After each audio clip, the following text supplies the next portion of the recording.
Hello everyone, welcome back. So this is Bhavna Puri and today we will talk about chapter number 7 of class 11. Muscular tissues यानी कि अब हम बात करेंगे muscles के बारे में. सो बेसिकली किसी भी एनिमल के अंदर कितने तरीके की यानी कि कितने टाइप्स की मसल्स मिलती है. तो ये जो मस्कुलर टिश्यूज है, सबसे पहली बात इनका फंक्शन हम पढ़ लेते हैं, फिर हम टाइप्स की तरफ चलेंगे. These are the specialised tissues that help in the contraction and relaxation of the body parts. अब किस तरीके से होगा? फॉर एग्जाम्पल, अगर किसी भी एक्सटर्नल स्टिमुलस के लिए हम रिस्पॉन्स देना चाहते हैं, ठीक है, एक्सटर्नल स्टिमुलस का मतलब क्या है? कोई भी एक्सटर्नल फैक्टर. तो किसी भी फैक्टर के लिए जब हमें रिस्पॉन्स देना है, मान लीजिए कुछ ठंडा या गर्म हमें अपनी स्किन पर फील हुआ है, तो फिर हम अपने हैंड्स को मूव करते हैं, ठीक है. तो ये जो मूवमेंट या फिर जो लोकोमोशन हम शो करते हैं, उसमें किसका एक बहुत ही इंपॉर्टेंट रोल है? मसल्स का. So muscles are the specialized structures that help in the contraction and relaxation. As a result, we can respond. हम क्या कर सकते हैं? Response कर सकते हैं. So muscular tissues के अंदर कुछ specialized protein होते हैं, जिनको हम contractile proteins भी कहते हैं, या फिर myofilaments कहते हैं. Myo का मतलब होता है muscles. Myo का मतलब muscles. So these are the myofilaments, यानी कि muscular filaments which are present and help in the contraction and relaxation. ठीक है. So what are the different types of the muscular tissues? So here we can see this muscular tissues of 3 types. अब वो कौन कौन से 3 types है? आप देख सकते हो कि हमारी बॉडी में 3 तरीके की मसल्स मिलेंगी. तो सबसे पहले we are talking about the skeletal muscles. कौन सी? skeletal muscles. Then second category में हम smooth muscles या फिर विसरल मसल के बारे में बात करेंगे. Third is the cardiac muscle. Cardiac जो वर्ड है, जो टर्म है, वो हम किसके लिए यूज करते हैं? हार्ट के लिए, दिल के लिए यूज करते हैं, ठीक है. तो अब कुछ ना कुछ डिफरेंस होगा इन तीनों ही तरीके की मसल्स में, तभी इनको हमने अलग अलग कैटेगरीज में डिवाइड किया हुआ है. So what are the differences and the location? तो अगर स्केलेटल मसल्स की हम बात करते हैं, तो जो हमारा स्केलेटल सिस्टम होगा, जो हमारा स्केलेटल सिस्टम होगा, जो हमारे लिम्ब्स होंगे, उसमें कौन से तरीके की मसल्स होती हैं? स्केलेटल मसल्स होती हैं. और विसरल के लिए, स्मूथ के लिए मैंने बोला कि these are also called visceral muscles. तो यानी कि ये विसरल ऑर्गन्स में प्रेजेंट होंगी, ग्लैंड्स में प्रेजेंट होंगी. और कार्डियक मैंने आपको बताया, these are the muscles which are located in the heart wall. ठीक है.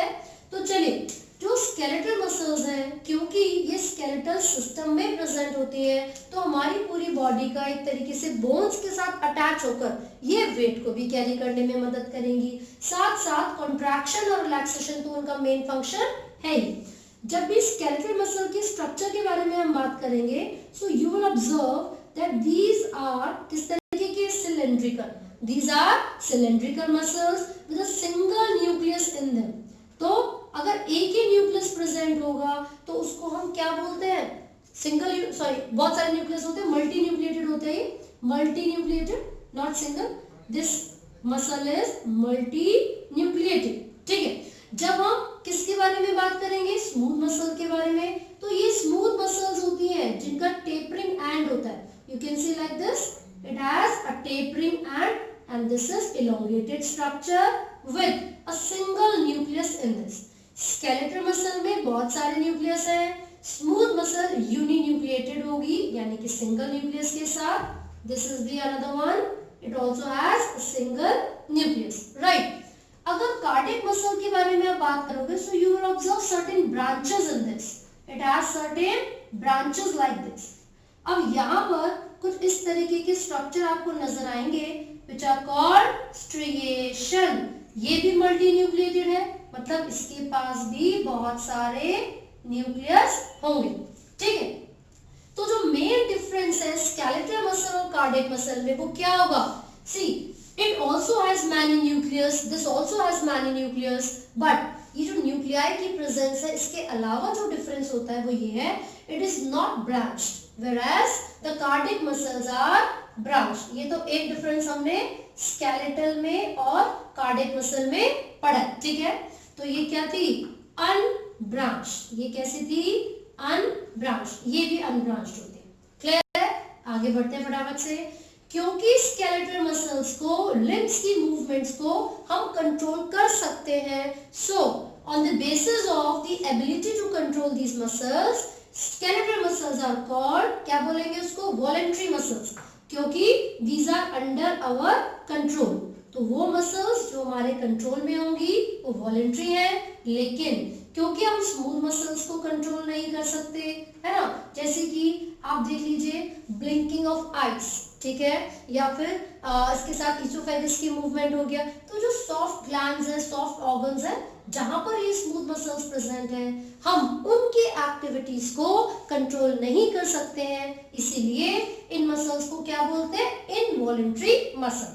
Similarly, since we cannot control the activities of cardiac muscles, यानी कि हार्ट, इसलिए इसको भी बोलेंगे involuntary। हमने यहाँ पर देख लिया कुछ डिफरेंस, आगे बढ़ते हैं। अच्छा, एक और चीज अब अगर आप देखोगे तो यहाँ पर जो लाइन मैंने बनाई है, it will be like this, ये स्ट्रिएशंस होती हैं, दीज आर द स्ट्रिएशंस, ठीक है। अब ये जो स्ट्रिएशंस यहाँ पर प्रेजेंट है, ये क्या है, जब हम मसल्स के स्ट्रक्चर को ऑब्जर्व करेंगे, सो मैं आपको डिटेल में बता देती हूँ। मान लीजिए कि कोई एक मसल, कौन सी ले रहे हैं आप, स्केलेटल मसल है, तो स्केलेटल मसल्स, उसके अंदर बहुत सारे सेल्स प्रेजेंट होंगे, it will be having many cells, ठीक है। इस पूरे elongated स्ट्रक्चर को फेसिकल कहा जाता है, which has muscle cells या फिर muscle fibers। This is the muscle cell और muscle fiber, ठीक है। ये हम बात कर रहे हैं स्केलेटल मसल के बारे में। The entire group of the muscle cells is called a fascicle। और ये जो मसल सेल है या जो मसल फाइबर है, जब आप इसको ऑब्जर्व करोगे, when you will observe this muscle fiber और muscle cell, तो उसके अंदर आपको क्या दिखेगा, सबसे पहली चीज, this is the plasma membrane, and in the case of skeletal muscles, this plasma membrane is called sarcolemma। Sarcolemma, तो आपको याद रखना है, स्केलेटल मसल्स के केस में प्लाज्मा मेम्ब्रेन को सार्कोलेमा कहा जाता है, और इसके अंदर क्या प्रेजेंट होंगे, जो भी एंडोप्लाज्मिक रेटिकुलम इसके अंदर प्रेजेंट है, these endoplasmic reticulum are called sarcoplasmic reticulum. Sarcoplasmic reticulum.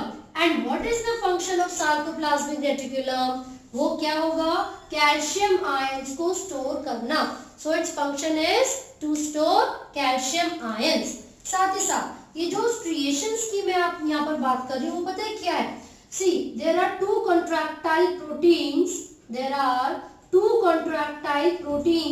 in the skeletal muscles. The lighter one is the actin filament. The lighter one is the actin filament, and which is the dark structure here is the myosin filament. तो ये जो muscles हैं, इनके अंदर दो filaments present होंगी, actin and myosin. क्योंकि ये मसल्स हैं तो फिर मायोफिलामेंट्स इनको बोलते हैं। Actin filament is lighter in colour, myosin filament is darker in colour. So इनकी जो अरेंजमेंट होती है ना, लाइट डार्क, इसी की अरेंजमेंट की बेसिस पर या फिर इस पैटर्न को ही हम क्या बोलते हैं, स्ट्रिएशंस कहते हैं। क्या बोलेंगे, striations. So these muscles, fiber, actin and myosin, filaments, these are found in the skeletal muscles as well as in the cardiac muscles. इसीलिए इनको हम बोलते हैं striated। कैसी मसल्स हैं, striated muscles। जबकि स्मूथ मसल में ऐसा कुछ भी नहीं है, तो हमने बोला non striated muscles, non striated muscles। और यहाँ पर भी हमने लिख लिया striated muscles। ठीक है, तो एक बार मैं इसकी अरेंजमेंट आपको बता देती हूँ। सो यहाँ पर आप देख रहे हो, ये लाइट वाली फिलामेंट बनाई है and this is the Dark filament. ये लाइट फिलामेंट है, फिर से डार्क फिलामेंट होगी, ये लाइट फिलामेंट है, फिर से डार्क। तो इस तरीके से ये अरेंजमेंट आपको दिखती है और इसको हम क्या बोलते हैं, ये स्ट्रिएशंस होती है। ठीक है, यहाँ पर एक लाइन होती है जिसको हम जेड लाइन बोलते हैं, जिसको हम जेड लाइन बोलेंगे। और वो रीजन जहां पर सिर्फ और सिर्फ लाइट फिलामेंट प्रेजेंट होती है, this is the I band. वो रीजन जहां पर सिर्फ और सिर्फ लाइट फिलामेंट प्रेजेंट होगी उसको हम आई बैंड बोलते हैं, और जहां पर सिर्फ डार्क फिलामेंट प्रेजेंट होती है उसको ए बैंड बोलते हैं। तो लाइट मतलब आइसोट्रोपिक। तो यहाँ पर देख लेते हैं फटाफट से, this is the light filament, this is the dark filament. Light dark इस तरीके से होता है, this is the Z line here, this is the Z line here. तो देखिए जहां पर सिर्फ और सिर्फ एक्टिन फिलामेंट है वो आई बैंड होता है, ठीक है। यहाँ पर आप देखोगे लाइट डार्क दोनों दिख रही है, ए बैंड है। एनाइसोट्रोपिक मतलब डिफरेंट, आइसोट्रोपिक मतलब सेम। साथ साथ एक इमेजिनरी लाइन यहाँ पर प्रेजेंट होती है, ठीक है, जिसको हम एम लाइन बोल देते हैं। And this is the Z line as I told you. और सबसे इंपॉर्टेंट चीज, the distance between two successive Z line या फिर जो कॉन्ट्रैक्टाइल यूनिट होती है मसल्स के अंदर उसको हम क्या बोलते हैं, sarcomere. These are called sarcomere। तो ये जो लाइट डार्क अरेंजमेंट इन मसल्स के अंदर प्रेजेंट है, these form striations। इसी बेसिस पर हमने इनको स्ट्रिएटेड और इनको भी स्ट्रिएटेड मसल्स बोले, करेक्ट। सार्कोमेयर क्या है, कॉन्ट्रैक्टाइल जो पूरा एक जोन होगा, दो जेड लाइन के बीच का डिस्टेंस सार्कोमेयर कहलाएगा। यहाँ पर एंडोप्लाज्मिक रेटिकुलम को क्या कहते हैं, sarcoplasmic reticulum. What is the function, to store calcium ions, ठीक है। So as soon as the stimulus arises, जैसे कोई सिग्नल एक्शन पोटेंशियल आता है तो क्या होगा, यहाँ पर जो सार्कोप्लाज्मिक रेटिकुलम है उसमें से कैल्शियम आयन रिलीज हो जाता है, and this calcium ion acts as a secondary messenger. और क्या करेगा, एक्टिन और मायोसिन फिलामेंट्स की कॉन्ट्रैक्शन का प्रोसेस इनिशिएट कर देता है, and the contraction of these filaments form a cross bridge. एक ब्रिज बना लेते हैं वो, जिसको हम क्रॉस ब्रिज या फिर स्लाइडिंग फिलामेंट मैकेनिज्म भी कहते हैं। कैसे, ये मायोसिन जुड़ जाता है एक्टिन फिलामेंट के साथ। This particular topic I have already covered in chapter number 20, उसको डिटेल में मैंने समझा दिया था, ठीक है, आप वहां से देख सकते हैं। अब आगे के फीचर्स पढ़ लेते हैं फटाफट से। स्ट्रिएशन हमने कर लिया है, अब और ऐसे कौन कौन से कैरेक्टरिस्टिक फीचर्स हैं जो कि इन मसल्स में ऑब्जर्व किए जा सकते हैं, है ना। तो जरा देख लेते हैं फटाफट से। तो मैंने बताया था ब्रांच्ड और अनब्रांच्ड होने के अलावा स्केलेटल और कार्डियक मसल में एक और डिफरेंस है, वो ये है, they have certain specialised disc shape structures which are called intercalated disc. Intercalated disc, and this intercalated disc is responsible किस चीज के लिए, क्या काम करेगा, कोऑर्डिनेशन मेंटेन करेगा, ताकि हमारे हार्ट की जो सारी मसल्स हैं वो एक ही साथ यानी कि simultaneously they may undergo contraction as well as relaxation. तो यहाँ पर जो इंटरकैलेटेड डिस्क है, they act as the junction in the cardiac muscles and allow the contraction and relaxation और the coordination या फिर coordinated movement, ठीक है। चलिए अब इसके अलावा कौन कौन से फीचर्स हम इन मसल्स के अंदर ऑब्जर्व कर सकते हैं। साथ साथ आप ये देख सकते हो कि ये जो स्केलेटल मसल्स होती हैं, मैंने यहाँ पर ऑलरेडी मेंशन कर दिया, लिम्स में प्रेजेंट है। ये कहाँ हो सकती हैं, आईज में हो सकती है, इसोफेगस में हो सकती है, सॉफ्ट ग्लैंड में भी हो सकती है। ये हमने ऑलरेडी मेंशन कर दिया था, हार्ट की वॉल के अंदर ये प्रेजेंट होती है। Along with this, वॉलेंट्री और इनवॉलेंट्री हमने पढ़ा, स्ट्रिएटेड नॉन स्ट्रिएटेड हमने पढ़ा, किस तरीके का स्ट्रक्चर है, these two are cylindrical but this is unbranched and this is branched। ये क्या होती है, टेपरिंग एंड्स होते हैं इसके, elongated होती है, spindle shape, somewhat spindle shaped, ठीक है। चलिए तो यहाँ तक आपको अच्छे से पढ़ना है। This covers the entire muscular tissues।